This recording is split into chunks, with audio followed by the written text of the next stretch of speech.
სახლის პირობებში რომელია საუკეთესო ვარჯიში საჯდომისთვის? სახლის პირობებში დარბაზში და ყველგან ჰიპ-თრასტის მოძრაობა არის საუკეთესო. აზი არ ვარ რომელია? გაჩვენებ თუ გაიმეორებ. მეცდები. აქ ეხლა გვეჭებით. აქ ქმნი 90 გრადუსიან კუთხეს. შემოტანილია მენჯი.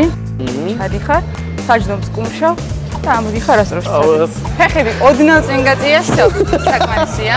ჩადიხარ, საჯდომს შეკუმშე და გაასწორე სხეული. ეგ არის გაგზელე რამდენი მოძრაობა კი. მიკროფონი მომეც მირჩევი. გონი საკმარისია ხო? საკმარისია. სახლის პირობებში რომელია საუკეთესო ვარჯიში მკერდისთვის? მოდი ფუშაპი გავაკეთოთ. ხელები ხრების სიგანეზე, თეზოები სწორად, ჩავდივარ, ხე ამოდიხარ. სდი. ეგა, ცოტა საჯდომიც უცაწიო, ეგა. შემიძლია. ეგ არის.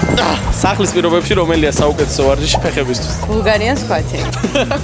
აზი არ ვარ რომელია? ერთ ფეხს აგავსებ ეცე. უშავთ ფეხის ყველა კუთხე აბსოლუტურად. ხა მე ვცდი აბა 28-29 ივნისს სტარდება Red Bull Gym Clash-ის ჩემპიონატი, რომლის პარტნიორიც აჭარაბეთია. დაარეგისტრე შენი გუნდი და მიიღე მონაწილეობა შენი დარბაზის სახელით. გონი კარგად გამო. კი, აღარ განასწორებელ დაიწყო. სახლის პირობებში რომელია საუკეთესო ვარჯიში ხელებისთვის? შეგვიძლია გავაკეთოთ რიცეპტს ვარჯიში. ხელებს ვათავსოთ ხრების სიგანეზე დაახლოებით.